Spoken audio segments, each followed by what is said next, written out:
really. Yo mga par, kamusta? Ang malungkot na mensahe ni Ugas at Naoya Inoue minaliit ng amateur. Pero bagong lahat mga idol, suportahan nyo naman ang ating channel. Maraming salamat po. So matapos nga po mga idol makalasap na muling pagkatalo ang dating WBA welterweight champion Yordenis Ugas sa kamay ng Mexican-American fighter na si Mario Barrios sa naging bakbakan nila noong linggo para sa WBC Interim World Title na posibleng ma-elevate bilang full champion kapag binakanti ni Crawford ang kanyang titulo, kung saan maraming mga boxing fans ang nagulat pati tayo mga idol na tinalo ni Barrios si Ugas. Akala natin pagkalawang lang para sa Cuban boxer ang laban na to dahil nga siya ang natural welterweight fighter at nasa kanya pang advantage sa experience sa bakbakan. Pero salungat pa lang ang nangyari mga idol at ang galawan pa ni Barrios ang nanaig sa bakbakan. Pinatikim ulit ng Mexican fighter na isirado ang mga mata ni Ugas kagaya sa ginawa ni Errol Spence sa bakbakan nila. Kaya dahil dito mga idol, sa latest na panayon ni Yordenis Ugas, malungkot ito na nagpahapyaw sa kanyang mga solid supporters na baka si Mario Barrios na daw ang huling fighter na makalaban ito sa kanyang professional boxing career. Kung si Ugas lang daw talaga masusunod mga idol, gusto pa nito makipaglaban sa ibabaw ng lona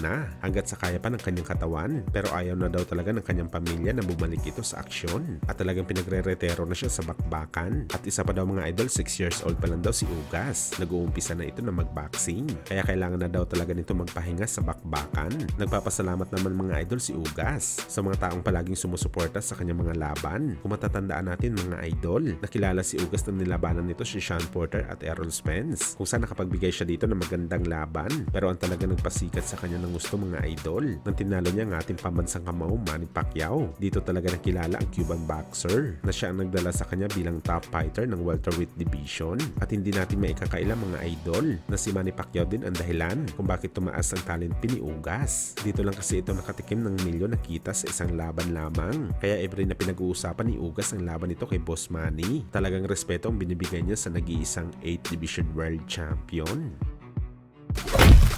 Sa kabilang banda naman mga idol, alaga ni Mayweather Jr. na si Carmel Moton, binantaan kaagad si Inoue, kung saan mga idol matapos nga po manalo ng bagong alaga ni Floyd sa kanyang pro debut sa undercard ni Canelo, nagparinig kaagad si Moton sa Japanese monster na Naoya Inoue. Ano niya mga idol, isang sulit na fighter daw si Inoue, pero kung ikumpara mo daw ito sa kanya mga idol, hindi masamak na mas magaling daw siya sa Hapones, na sa kanya daw ang skills bilang isang magaling na fighter. Hindi naman hinamon ni Moton si Inoue, pero base sa kanyang mga banat mga idol, main target talaga nito makalaban ang Japanese monster sa kanyang future fight.